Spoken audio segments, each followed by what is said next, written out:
성경 예레미야서입니다. 구약 성경 예레미야서 6장입니다. 구약 성경 1060쪽쯤 되겠습니다.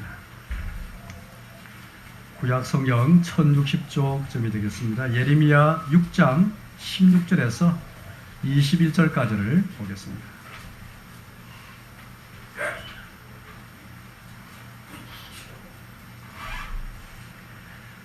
예레미야 6장 16절에서 21절까지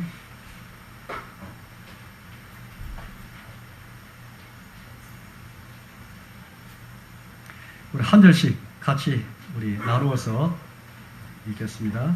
제가 먼저 16절 읽겠습니다. 여호와께서 이와 같이 말씀하시되 너희는 길에 서서 보며 옛적 길, 곧 선한 길이 어디인지 알아보고 그리로 가라. 너희 심령이 평강을 얻으리라 하나 그들의 대답이 우리는 그리로 가지 않겠노라 하였으며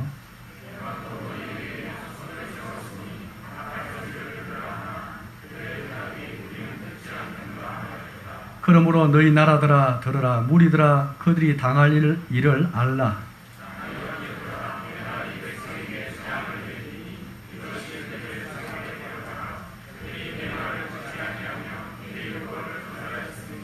시바에서 유향과 먼 곳에서 향품을 내게로 가져오면 어찌함이냐. 나는 그들의 번제를 받지 아니하며 그들의 희생제물을 달게 여기지 않노라. 그러므로 않노라.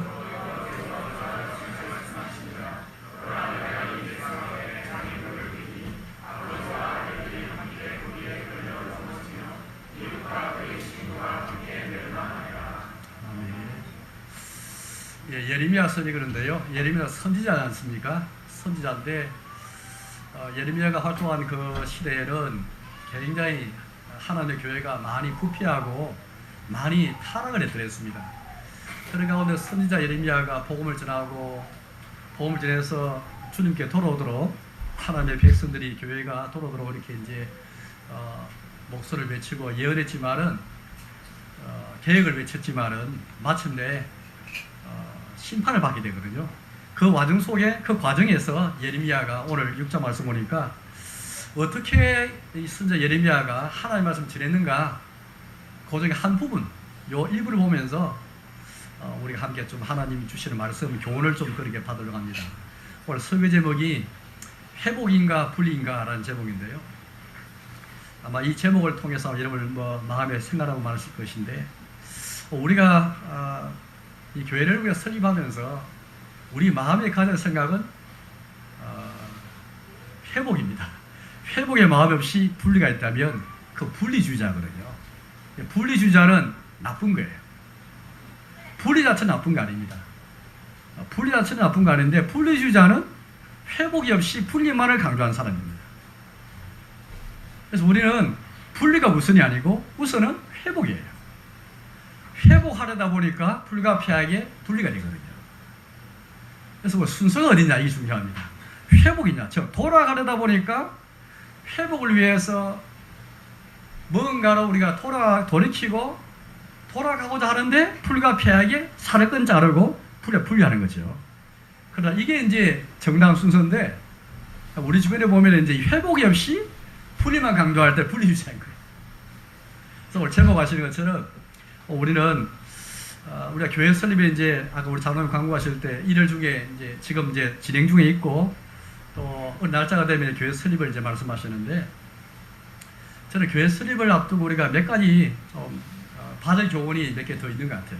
그 중에 하나가 바로 이것인데 우리 마음속에 뭔가 회복하자는 마음, 저희 우리 회복할 게 뭔가 이걸 제가 5가지로 제가 좀 말씀을 드리려고 하거든요.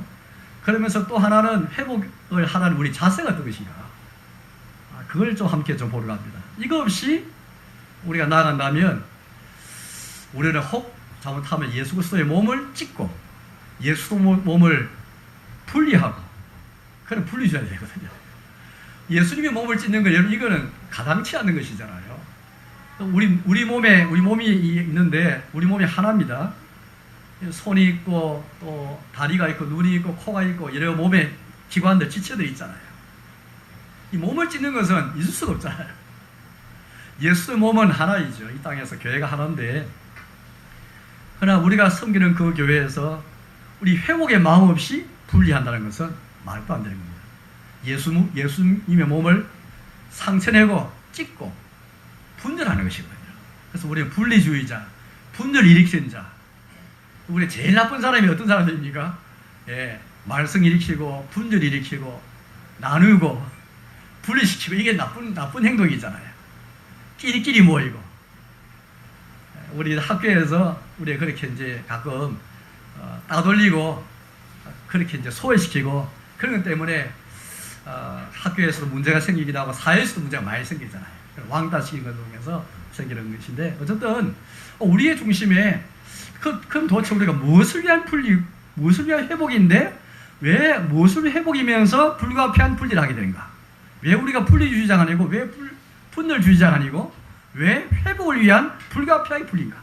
이거 분명하게 우리가 한번 확실해야만 교회 설립을 할 수 있을 것 같아요. 하나는, 첫째는 뭐 다른 게 없잖아요. 하나님과 성경만이 우리의 믿음과 생활의 유일무이한 법칙이다. 절대 법칙이다. 성경으로 회복하고, 하나님 말씀을 회복하고, 진리로 회복하고, 신앙 고백으로 회복하는 것, 이게 우리 마음 중심이거든요. 두 번째는 바른 예배를 회복하는 마음이 있습니다. 세 번째는 직분을 회복하는 것, 바른 직분. 그래서 우리는 바른 진리서 이 회복하는 것 마음밖에 없거든요. 네 번째는 성도의 진실한 교제를 회복하는 것이고요. 마지막 다섯 번째는 교회에서 이루어지는 모든 사역들, 모든 봉사들, 참 사역을 회복하는 것. 이것이 우리 목적이 아니겠는가. 이걸 위해서 우리가 회복하려다 보니까 불가피한 분리가 있지. 회복이 없이 분리한다면 진짜 우리 말썽만 일으키는, 괜히 자꾸 이렇게 터지만 잡고 분열 일으키고 분열 야기하는 그런 사람으로 갈 수밖에 없거든요. 그래서 오늘 5가지를 좀 그렇게 좀 짤막하게 좀 설교를 하려는데요. 그 전에 먼저 오늘 말씀 보시면은 특별히 16절 말씀 보니까 예레미야의 이 외침 가운데 이런 외침이 있습니다. 16절을 제가 읽어보겠습니다. 여호와께서 이와 같이 말씀하신, 너희는 길에 서서 보며 옛적 길, 선한 길이 어디인지 알아보고 그리로 가라. 예레미야는 하나님 백성에게 말씀 전할 때에 무조건 새 길, 새로운 길, 여기에 새로운 길이 있다, 개혁하자, 그렇게 외치지 않았습니다. 뭐라 외칩니까? 먼저 옛적 길, 선한 길이 어디인지 알아보고, 그것도 우리가 가야 할 길을 찾되 옛적 길, 옛날부터 믿음의 선진들이 걸어왔던 옛적 길. 예레미야가 이 걸어가야 할 길을 말하면서 새로운 길을 말하게 되었네요. 옛적부터 믿음의 선진들이, 우리 믿음의 조상들이, 믿음의 형제들이, 공교의 성도들이 걸어왔던 그 길이 선한 길인데, 그 선한 길이 어딘지 먼저 알아보고 그리로 가라. 이렇게 말씀하겠죠. 이거 다 여러분, 예레미야를 쓴 자가 외친 그 옛적 길, 이게 도대체 어떤 길일까요? 예레미야도 훨씬 문답을 살아왔던, 예를 들어 모세, 하나님께서 모세를 통해서 이미 알려주신 그 길이었죠. 이게 창세기부터 출애굽기, 레위기, 신명기에 나오잖아요. 모세를 통해서 알려주신 그 길, 또 하나님께서 많은 선지자를 보내주셔서 알리신 그 길이잖아요. 그래서 아브라함이 걸었던 그 길이고, 이삭이 걸었던 그 길이고, 야곱이 걸었던 그 길이고, 다윗이 걸었던 그 길이잖아요. 새로운 길이 아니에요.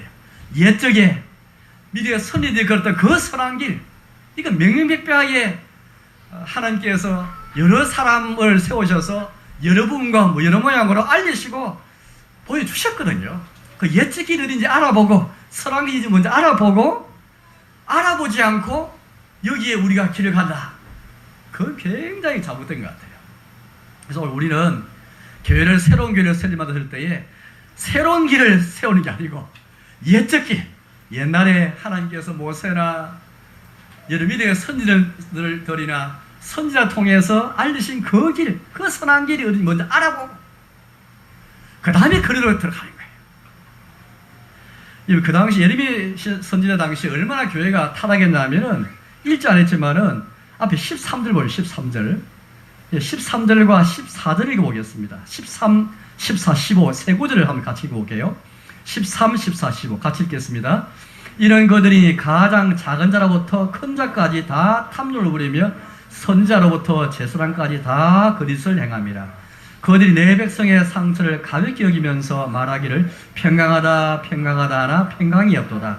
그들이 가정한 일을 행할 때에 부끄러워하였느냐? 아니라 조금도 부끄러워하지 않을 뿐 아니라 얼굴도 붉어지지 않았느니라. 그러므로 그들이 엎드려진 자와 함께 엎드질 것이라. 내가 그들을 벌하리니 그때에 그들이 거꾸로 지리라. 여호와의 말씀이니라. 가장 작은 자부터 큰 자까지 다 악을 행하는, 그러니까 모든 사회에 다수가 좀 악을 행하는 그런 사회인 거예요. 그러니까 우리가 학교를 생각하면 학교에 한 학급에 한 30명 앉았으면은 30명 가운데 25명이 다 나쁜 짓을 하는 거예요. 5명이 착한 일을 하는 거예요. 그러면 학급 분위기가 어떻게 됩니까? 작은 자부터 큰 자까지 다 악을 행하고요. 그 다음에 또 보십시오. 선자로부터 탐욕을 부리고요. 선자로부터 제사장까지 다 거짓을 행합니다. 선지자, 제사장, 하나님이 세우신 지도자이지 않습니까? 지도자들은 좀 더 나아야 되는데 하나님이 세운 지도자면 지도자, 선지자면 선지자, 제사장이면 제사장, 왕님의 왕, 모든 지도자들이 다 거짓을 행하는 거고, 작은 자부터 큰 자까지 다 탐욕을 부리고, 그 다음에 14절 말씀 보니까 백성들의 상처, 백성들이 마음의 상처받고 영혼에 받은 상처가 많은데 이걸 고쳐야 될 건데, 이건 지도자들이 하는 일이 무엇입니까? 백성의 마음을 잘 치료하고 고쳐주고 회복시켜주고 위로해주고 건강하게 만드는 거잖아요. 그게 백성들이 목자로서 할 일인데, 상처를 치료한다면서 가볍게 여기는 거예요. 상처를 상처로 못 보는 거예요. 진단을 못하는 자들. 의사가 진단을 못하면 어떻게 되겠습니까?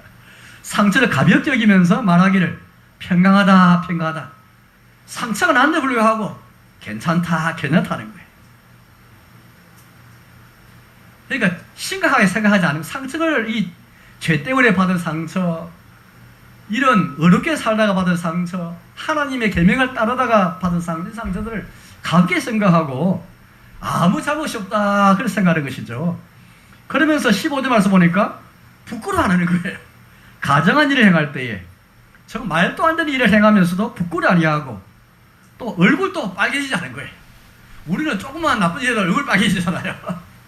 염치를 알고 수치를 알잖아요. 오늘날 사람들이 만약에 여러분들 우리 주변에서 나쁜 일 하고 해놓고도 얼굴을 빨개지지 않고 양심의 가책도 없고 수치도 모르고 염치도 모른다 어찌 될까요? 그 사회는 거의 지금 많이 지금 막장으로 갔다고 해도 과언이 아닐 것입니다. 이런 지경에서 예레미야 선지자가 지금 말씀 전하는데 새 길을 외치는 게 아니고 옛적 길, 일찍이 하나님이 믿음의 선을 통해서 다 알리신 거기, 또 아브라함과 이삭과 야곱과 다윗과 거의 많은 이름이 있는 사람이 없는 사람인가 많은 믿음에 하나님 백성이 걸어왔던 그 길, 그 선한 길 어딘지 알아보고 그래 가라. 500년 전에 종교개혁 당시 그들도 여러분들 새로운 길을 그렇게 걸어간 게 아니었거든요. 루터나 칼빈 이런 개혁가 잘 알잖아요. 이런 사람들 여러분들 나타나가지고 하나님이 그들을 세우셔서 교회를 새롭게 하실 때에 새로운 길을 걸어간 게 아니에요. 옛적 길, 선한 길이 어딘지 알아보고 걸어간 거거든요. 오늘날 개혁을 주장하면서 개혁, 말은 좋잖아요. 개혁하자 좋은데, 그래서 뭔가 개혁을 시도하고 좋은데 만약에 옛적 길, 선한 길이어도 옛적 길인지 전혀 모르고 마치 우리만 잘나가지고 우리만 잘나서 이렇게 만약에 새로운 길을 걸어간다면 굉장히 이건 자만에 빠진 거예요. 하나님 시대마다 항상 자기 백성 두셨고 자기 백성 부르시고 자기 백성을 지키시고 보존해 가시고 그게 우리 주님이신데, 그래서 우리는 옛적 길, 선한 길이 먼저 어딘지 알아보고 그렇게 가는 거예요. 그래서 오늘 우리는 이 교회를 설립하면서 우리가 내가 자세가 있는데 여기서 자세를 본다면 저는 먼저 새로운 길을 우리가 주창하는 게 아니고 옛적 길, 선한 길, 그걸 먼저 알아보는 게 중요하고요. 두 번째는 우리가 이 받은 상처, 이 받은 상처는 그냥 우리가 이 상처는 굉장히 다양할 것 같아요. 죄나 우리 악 때문에 혹은 내 자신 때문에 우리 모두를 통해서 받은 상처들, 또 심령의 병들었잖아요. 우리 마음이 병들고 사랑이 병들고 사역이 병들었는데 그걸 우리 고치면서 상처를 보지 않고 그냥 평강하다 가볍게 여기면서 평강하다 말하는 인자서 잘못된 것이고, 그래서 이런 몇 가지 거듭된 자세를 우리가 지향하면서 우리가 교회를 설립해야 된다고 저는 오늘 말씀 통해서 이렇게 말씀을 드리고 싶습니다. 여러분, 예를 들어서 우리가 제가 이제 지난번 성탄절 예배 때 참석했는데, 그때 우리가 우리 플랜카드니까 우리 보니까 우리가 교회다 그 제목으로 5가지 오직 우리 적히셨잖아요. 우리가 교회다. 저는 굉장히 그 말에 굉장히 공감하고 많이 생각을 많이 해봤습니다. 우리가 교회다. 오직 5가 오직이 있잖아요. 오직 은혜, 오직 그리스도, 오직 믿음, 오직 또 뭐죠? 오직 성경, 오직 하나님의 영광. 5가지인데요. 종교개혁을 통해서 개혁가들이 이 5가지 오직을 보면은 이들이 주창했던 길이 새로운 길이 아니고 옛적 길, 선한 길. 그들이 그렇게 이제는 중세교회가 너무 타락해가지고 하나님께서 이들을 통해 교회를 개혁하실 때 이제 새로운 토대에서 교회를 세우잖아요. 정말 새로운 토대, 새로운 기초 위에서 교회를 세워야 되는데 이들이 새로운 기초를 놓은 게 아니고 옛적 길, 선한 길, 그걸 먼저 알아보고 기초를 세우는데 5가지 오직을 잘 보면 이게 그들이 주창했던 그 새로운 토대였거든요. 오직 그리스도, 오직 믿음, 오직 은혜, 오직 성경, 오직 하나님의 영광. 그래서 여러분들 오늘 우리는 교회를 설립하자고 하면서 우리가 새로 어떤 뭘 주장하는 게 아니고 교회의 머리 주님께서 시대마다 창세로부터 지금까지 항상 자기의 말씀과 성령을 통해 자기 백성을 부르시고 교회를 세워가실 때에 이 하나님 백성들이 걸어왔던 그 옛날 길, 옛적 길, 선한 길, 바로 이 길이었구나. 오직 성령의 길이었구나. 오직 은혜의 원리로 살아가던 그 길이었구나. 오직 그리스도의 원리로 살아가던 그 길이었구나. 또 오직 믿음, 오직 하나님의 영광, 이 원리에 살아가던 그 길이었구나. 종교학가들이 거창하게 이렇게 하는 게 전혀 아닙니다. 그들이 걸어간 길은 다 옛적 길이었고 선한 길로 걸어간 것이거든요. 그래서 오늘 5가지를 살펴볼 텐데, 첫째는 오직 성경, 정말 성경만이 우리의 믿음과 우리의 생활에 유일무이하고 절대적인 그런 법칙이 바로 이 성경이다. 저는 이걸 우리 회복해야 될 것 같아요. 마음속에 여러분들 우리의 경험도 있고 우리의 판단도 있잖아요. 예를 들어 다수결도 하시고, 다수결보다도 많은 사람들이 생각하는 그거보다도 때로는 다수결이 민주주의의 중요한 원리인데, 그건 아무리 100사람 가운데 90사람이 옳다 말해도 성경이 아니면 아니거든요. 우리 마음속에 오직 성경 원리를 회복하는 마음, 이 마음으로 교회를 설립해야 될 것 같아요. 그리고 오늘 점점 우리의 이 신앙생활에서, 우리의 삶 속에서 오직 성경 원리가 전혀 또 희박해져가고 사라진 것 같아요. 성령이 뭘 말씀하는가? 하나님께서 뭘 말씀하시는가? 누가 뭘 말했는가도 중요하고, 귀 한번 들어야 되죠. 겸손하게. 또 옛날 분이 어떻게 말했는가? 정말 중요합니다. 그러나 더 중요한 것은 성령이 어떻게 말씀하고 있는가? 하나님께서 성령을 통해 우리에게 뭘 말씀하시는가? 성경이 말씀하시면 우리가 순종하고, 성경이 멈추면 멈추고, 성경이 이렇게 가라면 가고, 서라면 서고, 성령만이 우리의 믿음의 문제, 우리의 삶의 문제에 대해서 유일한 법칙인가? 절대의 법칙인가? 오늘 우리 사회를 보여주시오. 많은 사람이 상식, 예의, 경험, 연륜 다 중요하거든요. 그러나 제일 중요한 것은 우리의 전통도 귀히 여기고 상식도 귀히 여깁니다. 그러나 그 더 중요한 것은 성령의 성경. 우리 마음속에 오직 성령의 원리, 이거 우리 회복하는 것이죠. 그런데 여러분, 이단도 성경을 주장하니까 우리는 성경을 통해서 우리는 우리의 언어로, 우리 주변에 보니까 신앙 고백서도 많고 허리 바른 교리가 많잖아요. 그게 뭐냐니까 하나님께서 뭐 때문에 우리가 성경만 있으면 되는데 왜 바른 교훈, 바른 말, 또 교리가 왜 중요한가? 이단도 오직 성경을 많이 주장하다 보니까 이단도 성경에 나름대로 성경의 근거가 뭘 말하잖아요.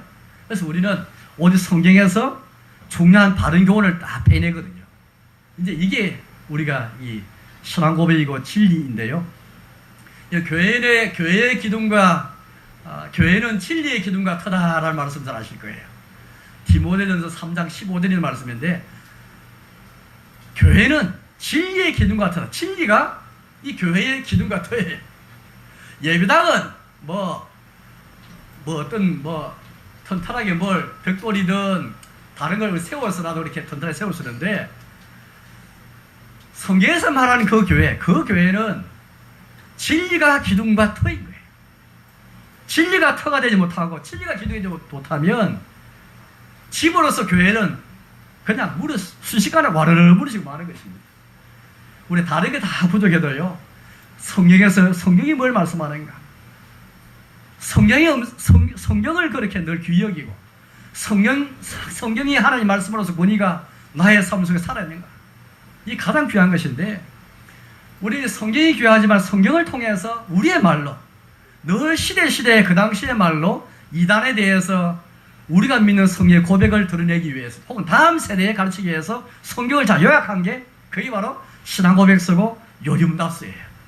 우리 여기 있는 우리 어린이들 학생들은 잘 아실 거예요.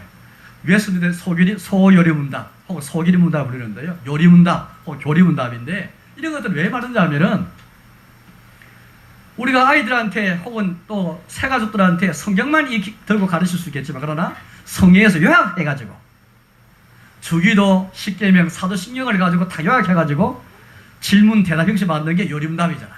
또 신앙고백서도 마찬가지예요. 성경에서 신천지든 어떤 이단인들이 자기들이 믿는 교리가 있거든요. 거기에 대해서 우리의 말로, 우리의 언어로 만든 게 그때 당시의 신앙고백서 요리문답이거든요. 그래서 우리는 다시 한번 교회를 설립하기 앞서서 성경을 귀히 여기고, 성경에서 나온 신앙고백과 요리문답을 귀히 여기는 것, 이걸 회복하는 겁니다. 다른 건 없어요. 두 번째는 예배를 회복하는 것이거든요. 바른 예배를 회복하는 겁니다.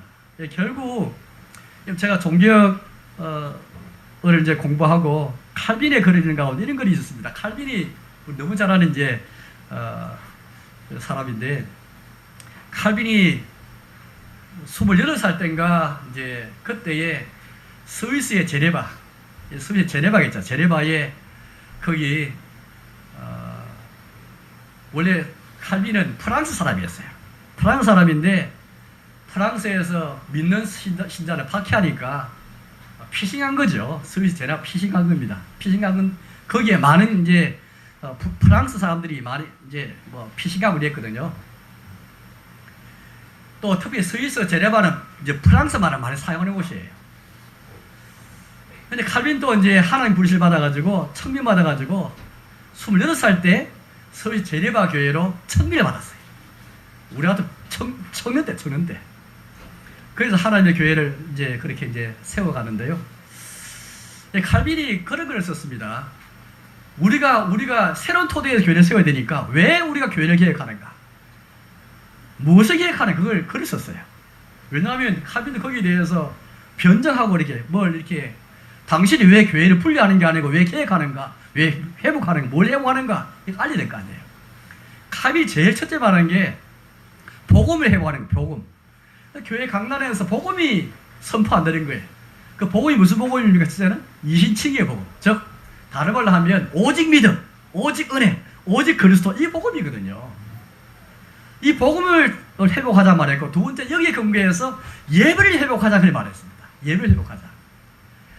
제가 왜 갑자기 칼빈이 그렇게 종교 당시에 계획을 말하면서 이층의 복음을 말하고 예배를 회복하자 말하는 걸 왜 이걸 말하냐면은, 우리가 회복하자 했을 때 첫째가 어디 성경 진리를 회복하는 거 아닙니까? 이거하고 예배 회복하는 밀접하게 있습니다. 결국 아까 5가지 오직 보여주시죠. 오직 믿음, 오직 은혜, 오직 그리스도, 오직 성경, 오직 하나님의 영광. 이거 가만히 보면은, 저는 성경에서 5가지 오직으로 말할 수 있지만은 7가지로 만약에 우리가 성경에서 우리가 말한 중요한 교리를 말한다면 7가지라면 생각할 수 있는데, 첫째는 물론 오직 성경이에요. 성경의 절대적인 권위. 두 번째는 뭐냐니까 우리 사람이 전적으로 부패했다, 타락했다. 교회 안 나오는 사람은 타락한 게 아니고 신자든 불신자든 간에 교회에 나오는 사람이 안 나오는 간에 다 우리 모든 사람이란 다 부패한 거예요. 우리 마음과 양심이 다 더러워졌고 다 부패했다. 이게 중요한 고백입니다. 둘째 고백. 이 고백이 의외로 많은 사람이 없어요. 세 번째가 뭐냐니까 하나님의 절대 주권이에요. 하나님께서 원하시면 그리 가시는 거예요. 성경의 주제는 하나님의 계획, 하나님의 뜻, 하나님의 목적, 이게 성경이 중요하게 말한 거잖아요. 하나님 뜻 가운데 우리를 구원하시고 주의 뜻 가운데 교회를 세우시고, 그래서 이게 세 번째 하나님의 절대 주권. 만물이 주에게서 나오고 주로 말미암고 주에게로 돌아갑니다. 우리 주님만이 절대 주권이 있다. 이 세 번째 교리거든. 네 번째가 뭐냐니까 오직 그리스도예요. 오직 그리스도. 그리스도만으로 충분한, 우리가 구원받는데 우리의 믿음과 생활에서 우리의 모든 삶에서 오직 그리스도. 이 말은 이제 그리스도 외에 뭐 우리가 이제 뭐 일상생활에서 먹고 사는 것, 직장에 필요한 거 없다, 그런 말은 아니고요. 적어도 우리의 구원 문제 관계에서 우리 믿음 생활하는데 오직 그리스도로 충분한 거예요. 오직 그리스도. 예. 그러니까 다섯 번째가 뭐냐니까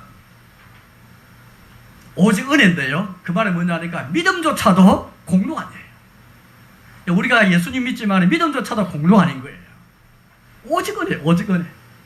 왜 아까 우리 두 번째 고백 봤잖아. 두 번째 사람은 철저하게 타락했다. 사람은 철저하게, 믿는 사람이든 교회 안 나오는 사람이든 다 사람은 다 부패했다. 이게 우리 고백인데 이 고백에 근거해서 쉽게 말하면 우리 믿음조차도 하나님이 주시는 것이고 믿음도 하나님의 선물이고 믿음조차도 공로가 아니고 이 오직 은혜를 고백하는 것이죠. 그 다음 고백은 교회의 머리는 그리스도다라는 고백입니다. 교회의 머리는 그리스도다. 교회의 주인은 목사도 아니고 소수 어떤 사람도 아니고 그리스도가 오직 주인이시잖아요. 오직 교회는 그리스도께 순종해 가야 되거든요. 그럼 마지막은 우리 모든 삶에서 하나님께 영광 돌리는 것. 이 일곱 가지가 저는 성경에서 말한 중요한 고백을 저는 믿고 있습니다. 다른 걸 우리가 유독 특별하게 믿는 게 아니잖아요. 우리 교회를 설립하는 데 했을 때 특별하고 유독 별나고 뭐 그런 게 아니고 옛적 길, 옛날에 미래의 선진과 같은 그 선한 길, 그 길이고 오직 성경이지만 성경에서 다섯 가지 오직으로 말할 수 있고 또 제가 방금 말한 것처럼 일곱 가지 말할 수 있고. 이게 왜 중요한, 이게 바른 예배 부정하기냐니까 일곱 가지 이 교리든 다섯 가지 오직에서 이게 나와야 바른 예배가 가능하다는 말은 가만히 생각해 보세요. 예배 드릴 때, 예배라는 것은 뭐냐면은 예배할 때 우리는 살아계신 하나님과 또 우리가 이 신자가 나와서 함께 예배 드릴 때 예배라는 것은 하나님과 우리의 이 언약이 바탕이 되어야 되거든요. 그게 뭐냐니까 여러분 출애굽 사회는 어떤 관계입니까? 언약이에요, 언약. 예를 들어서 남편과 아내를 한번 관계입니다. 신랑과 신부를 한번 빌어볼까요? 신랑과 신부는 서로 함께 결혼 생활하면서 서로 인격적인 그런 교제를 갖잖아요. 인격적인, 일방적이고 그런 이 관계가 아니잖아요. 쌍방적이고 서로 대화하고 친밀한 관계잖아요. 우리 출애굽 관계도 그 이상입니다. 왜? 신랑과 신부도 언약을 통해서 그런 관계 맺어서 결혼생활 하는데 성경에서 보면은 출애굽 관계는 철저하게 예수의 피로 말미암아 하나님과 우리 사이에 관계가 맺었어요. 언약적 관계. 어떤 관계입니까? 하나님께서 우리 아버지 되시고 예수님께서 우리 구주 되시고 선생님께서 함께 하시는 인격적인 관계, 이 관계에서 맺는 이 언약 안에서 인격적 교제가 있는 거예요. 그 예배가 뭐냐면 일방적으로 우리 편에서 일방적으로 마음대로 드리는 게 아니고 예배를 통해서 우리는 하나님 우리 사이에 예수님 안에서 하나님 우리 사이에 언약을 바탕으로 해서 교제가 있죠. 교제가 이럴 때는 교제가 일방적이면 되지 않는데 주님께서도 우리 이 교제에 참여하시고 우리도 교회에 참여하는 거예요. 그게 여러분들 우리는 찬송과 기도를 통해서 찬송과 기도를 우리가 하는 거잖아요. 하나님이 하는 게 아니잖아요. 주님은 말씀을 통해서 이 교제에 참여하시고 그렇죠? 말씀 교도문 읽을 때라든지 교도문도 성경에 있는 것이니까요. 성경 봉독도 성경이니까 하나님 이 말씀을 통해 설교를 통해서 이 교제에 참여하시고 우리는 찬송하면서 기도하면서 또 헌금하면서 참여하잖아요. 그래서 예배라는 것은 각 순서마다 각 순서가 주님이 이 교제에 참여하시고 우리가 또 참여하고 언약을 바탕으로 교제가 있거든요. 그런데 만약에 하나님과 이 언약 바탕으로 교제 나눌 때에 오직 은혜, 예를 들면 오직 은혜, 하나님의 주권, 절대 주권, 우리는 전적인 부패, 이 고백을 쓰는 이 바른 관계 있을까요? 예를 들면 오직 은혜의 고백 없이, 오직 믿음, 오직 그리스도의 고백 없이, 오직 그리스도라는 고백을 통해서, 오직 하나님 영광이라는 고백을 통해서 우리 하나님이 낮아질 때 있잖아요. 또 하나님은 하나님으로서 자리매김되지고 높아지게 되잖아요. 예배드리는 사람이 만약에 오직 겸손의 자세, 오직 믿음의 자세, 오직 그리스도의 자세, 오직 성의 자세가 없으면 예배에서 하나님과 우리 사이에 맺은 관계가 비틀릴 것 같아요. 찬송 부를 때 진짜 감사가 나오겠습니까? 기도할 때 주님과 이 언약을 바탕에서 교제하는 예배에 통해서 교제하는데 주님에 대한 우리 자세, 나의 자신에 대한 자세가 뻔뻔스럽고 회개도 없고, 예를 들어서 회개도 없고 죄를 자복함도 없이 또 감사를 하지 않은 마음도 없이 찬송하지 않고 또 기도하지 않는다면 오직 은혜의 자세가 없는 거거든요. 그러니까 바른 복음과 바른 말씀 위에서 바른 예배가 나오고, 그래서 갑이 너무 잘 말한 거예요. 27개의 복음이 사라지게 되니까 교회에서 예배가 사라지는 거예요. 우리 가운데 오직 은혜, 오직 믿음, 오직 그리스도, 오직 성령, 이 원리가 사라지고 나면은 예배가 사라지고 맙니다. 참 예배가 없습니다. 예배 때에 예배 자세가 사라지는 거예요. 그래서 우리는 회복할 때 첫째는 오직 성경을 회복하고 오직 진리를 회복하고 그 다음에 오직 바른 예배를 회복하고, 예. 바른 예배를 통해서 하나님과 바른 자세를 갖고 예배드리고 찬송 부를 때, 기도할 때, 설교 통해서. 다음 세 번째가 뭐냐니까요, 직분의 회복이에요. 직분의 회복. 하나님께서, 우리 주님께서 이래서 이제 예배를 통해서 우리는 이제 찬송하고 기도하고 설교 듣고 이쪽 하잖아요.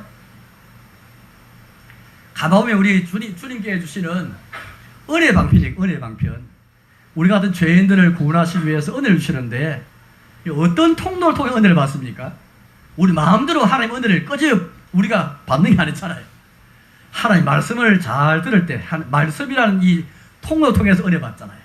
말씀을 듣고 말씀 연구하고 묵상하며 은혜를 받고, 또 우리가 성찬과 세례, 나의 세례를 돌아보고 또 세례받는 그 순간보다 나의 세례를 늘 돌아보면 은혜 넘치잖아요. 십자가를 딱 가리키기 때문에. 자기의 세례를 돌아보면 십자가를 생각할 수밖에 없기 때문에 은혜를 받잖아요. 또 성찬에 참여할 때 은혜 받잖아요.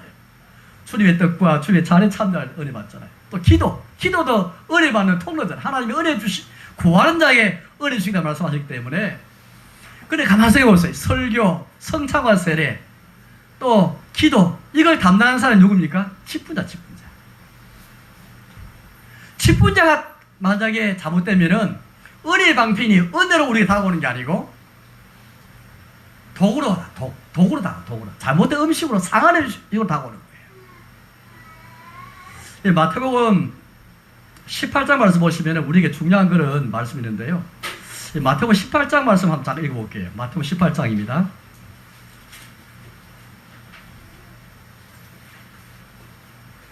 마태복음 18장 17절 말씀 읽어볼게요. 17절. 마태복음 18장 17절 18절 두 구절 읽어보겠습니다. 마태복음 18장 17, 18 같이 읽겠습니다. 만일 그들의 말도 듣지 않거든 교회의 말하고 교회의 말도 듣지 않거든 이방인과 세리와 같이 여기라. 진실로 너희에게 이르노니 무엇이든지 너희가 땅에서 매면 하늘에서도 매일 것이요 무엇이든지 땅에서 풀면 하늘에서도 풀리리라. 예, 어떤 사람이 뭘 잘못했는데 그 잘못했다 해가지고 막벌 그 사람을 매장시키지 말고, 우리는 어떤 사람 잘못하면 곧장 화살 던지고 돌을 던지잖아요. 그렇게 하지 말고 너 자신이 가서 먼저 좋은 말해서 고치도록 해라. 또 너가 가서 말 안 들으면 두세 사람 데려가서 또 권면해라. 그걸 안 들을 때는 교회에 말하라. 교회 말도 안 들으면 이방인처럼 세례 침적이고 쫓아내라 이 말이거든요. 이때 교회가 나옵니다. 교회. 이 교회는 뭘까요? 성경에서 보니까 교회라는 말은 세 가지 뜻이 있거든요. 하나는 보통 우리가 교회는 그리스도의 몸이니 했을 때에 그 교회는 그리스도의 몸에 속한 모든 지체를 가리키잖아요. 이거는요, 하나님만 아시는 교회예요. 우리 눈에는 이 교회가 보이긴 보이지만은 정확하지 않아요. 자, 두 번째는 고린도에 있는 교회, 에베소에 있는 교회, 그런 표현들이 있잖아요. 그러니까 사람의 눈에 보이는 교회예요. 여기도 우리 교회가 보였잖아요. 교회가 보였지만은 우리도 보이지만은 그렇지만은 여기에는 죄인도 섞여 있고, 그렇죠? 또 위선자도 섞여 있을 수 있거든요. 두 번째 뜻이고, 세 번째는 뭐냐니까 오늘 여기에 나와 있는 거예요. 세 번째 뜻은 여기에 교회입니다. 여기 교회는 하나님 아시는 교회도 아니고 사람들이 보이는 교회도 아니에요. 이 교회는 보니까 누구냐면요, 직분자. 왜냐하면 앞에 보이시오. 제가 우리 읽지 않았지만은 마지막 단계 가서 교회 말하라 있잖아요. 교회 말하라. 교회 말하는 것은 이 교회는 바로 직분자의 회, 우리가 당회 혹은 노회, 총회를 가르치는 거예요. 거기 가서 말하라 말하는 거예요. 제가 뭘 말합니까? 성경에서 교회를 세 가지 말하는데 직분자들의 회가 이걸 우리는 칠이회. 칠이란 말은 처음 듣는 분이 많이 계시죠. 칠이란 말은 다스릴 치예요. 다스릴 치. 주님이 우리 왕으로서 우리를 통치하시고 다스리신 분이잖아요. 이 주님이 누구의 손에 자기의 통치, 자기의 다스림을 맡겼다고요? 직분자. 직분자를 통해서 자기 대신에 자기의 회중과 백성을 다스리 하시거든요. 그들의 손에 뭘 주었습니까? 하나님 말씀과 성찬과 세례, 기도를 주시거든요. 이걸 하게 하시고, 이걸 통해 다스리게 하신 거예요. 그러면서 18절 말씀 보시면은 이런 말씀이 있습니다. 진실 너희에게 이르노니 무엇이든지 너희가 땅에서 매면 하늘에서 매일 것이요 무엇이든 땅에서 풀면 하늘에서 풀리라. 무슨 권세를 주시는가? 권세를 주시거든요. 요걸 잘 알려면 16장 읽게 됩니다. 16장 읽어볼게요. 16장 19절 말씀을 보겠습니다. 16장 19절 우리 같이 읽어보겠습니다. 시작. 내가 천국 열쇠를 내게 주리니 내가 땅에서 무엇이든지 매면 하늘에서도 매일 것이요 내가 땅에서 무엇이든지 풀면 하늘에서 풀리리라 하시고. 천국 열쇠, 천국에 문이 있어요. 천국문을 열기도 하고 닫는 열쇠예요. 열쇠가 뭡니까? 지금 우리가 이렇게 누르서 가긴 하지만은 열쇠를 열기도 하고 닫기도 하잖아요. 천국문을 열기도 하고 닫는 열쇠가 있는 거예요. 물론 그거는 사도들이 전한 그리스도의 복음이죠. 근데 문제는 뭐냐니까 예수님께서 베드로에게 말씀하는 거거든요. 베드로와 사도들에게 주신 말씀이에요. 쉽게 말하면 우리말로 표현하면 예수님이 오늘 누구에게 주냐면요, 직분자들에게 천국 열쇠 주시는 거예요. 천국 열쇠. 이 권세가 얼마나 큰 권세인지 몰라요. 물론 세상 권세와는 비교할 수 없어요. 세상 권세는 세상의 정치인들이나 세상의 기업가들이나 경제인들이나 세상의 권력을 하는 사람 많잖아요. 세상 권력과는 전혀 다른 영적 권세인데 천국 문을 열기도 하고 닫는 권세, 그 열쇠를 누구에게 주셨다고요? 베드로와 사도들, 즉 다시 말하면 직분자, 목사, 장로, 집사, 치리회, 이거 주신 거예요. 이 놀란 거거든요. 제가 왜 이거 말하자면은 다음 기회에 한번 더 상세히 말하겠는데 간단하게 이제 정리하면 이렇습니다. 세 번째로 직분을 해보고자 하는데 왜 직분해야 되느냐? 직분자의 우리 주님이 천국의 문을 열기도 하고 닫는 권세 주시는데 이 권세를 잘못 시행하면 어찌 될까요? 천국에 들어가게 만들고 또 천국을 닫아야 할 때가 있는데 이게 제대로 못하면 큰 문제가 발생하는 거예요. 또 그들의 손에 주님이 자기 대신 다스림을 맡기셨고 그러면서 권세를 주셨고 은혜방패 주셨는데 직분자로 쓰지 못하면 안 되는 거예요. 우리 마음속에 이 교회를 세우면서 예, 직분자에서 다 직분자도 죄인이에요. 다 우리가 똑같은 죄인이 부족하죠. 그러나 적어도 직분을 귀히 여기고 우리가 교회에서 혹 목사님이나 장로님, 지사님이 또 권사님을 잘못했다 할지라도 그래서 목사직, 장로직, 집사직, 권사직 그게 다 잘못된 건 아니잖아요.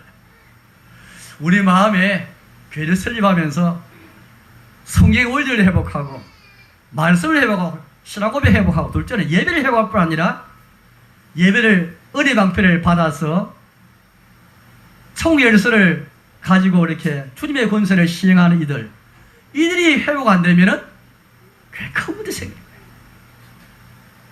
다음 네 번째 우리가 회복할 것은 성도의 교제를 회복하는 성도 교제. 우리가 주일마다 이제 나오니까 너무 좋습니까?